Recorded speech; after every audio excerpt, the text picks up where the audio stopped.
Ito ay isang bangkay na hinukay sa kanyang libingan, nilinis at dinamitan. Ganun din ang mga bangkay na ito, meron pang baby at may bangkay na pinasigarilyo pa. Marami rin ang nakikipag-selfie at nagpapapicture sa mga bangkay. Nakakakilabot kung iisipin, pero ito ay parte ng ritual ng Turajan people sa Indonesia. Welcome sa lugar kung saan ang mga tao ay namumuhay kasama ang mga bangkay. Tulad ng mag-asawang ito, ang babae ay 5 taon ang patay at 3 linggo naman ang lalaki. Pero inilagay lamang sila sa isang kwarto. Araw-araw ay inaalagaan nila ang mga bangkay. Dinadalhan ng pagkain at kinakausap na parang buhay pa rin. Kaya mo tamuminde. Lah. At alam niyo ba, napakamahal mamatay sa lugar na ito.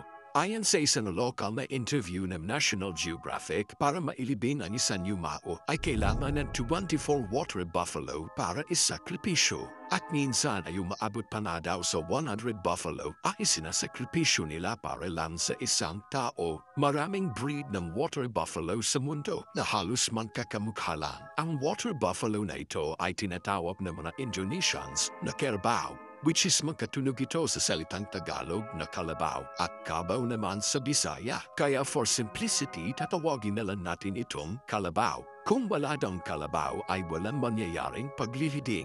At napakamahal ang isang kalabaw dito. Ang average price ay nasa 72,000 pesos. Ngunit maaaring umabot ang presyo ng nasa 2 million pesos bawat isa kapag blue ang mata at puti ang ulo ng kalabaw. Para sa isang libing, meron na daw umaabot ang gastos ng $500,000 o nasa 29 million pesos sa ating pera na yun.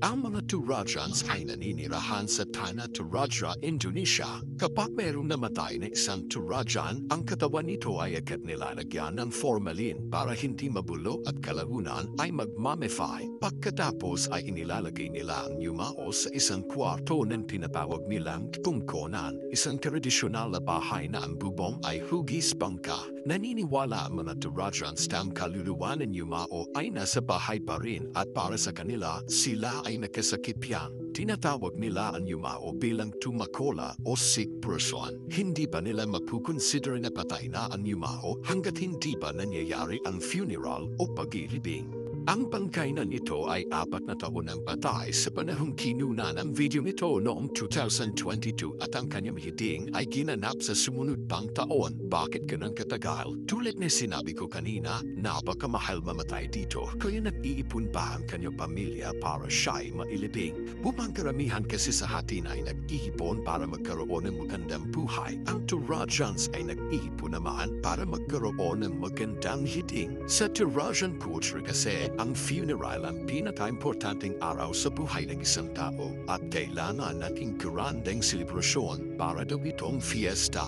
Maraming kapamilya ang magbibigay ng kanilang regalo sa pamilya na matayan tulad ng pera at hayop. Ang selebrasyong ito ay maaaring tumagal ng 1 linggo o higit pa at nananailangan ng pagkatay ng napakaraming hayop. At ang pinaka-importanteng hayop na hindi pwedeng mawala sa funeral ay ang kalabaw. Pero nagkakatay rin sila ng mga baboy. Para kasi sa mga Turajans, ang kaluluwa ng kalabaw ang siyang mag-guide at poproteksyonan nito ang kaluluwa ng yumao habang maglalakbay ito patungong Puya o the land of the spirits. At kung mas ingrande ang funeral at maraming kalabaw daw ang magkakatay, ay mas malaki ang respeto mapukuha ng yumao at ng pamilya. Nagsisilbi daw kasi itong huling pat-alay ng respeto sa yumao kaya pinaghahandaan talaga nila. Ang ilibing ng isang mayaman at kilalang tao daw ay umaabot ng 25 to 100 kalabaw ang kinakatay. Ngunit para sa mga taong kaunti lang ang pera,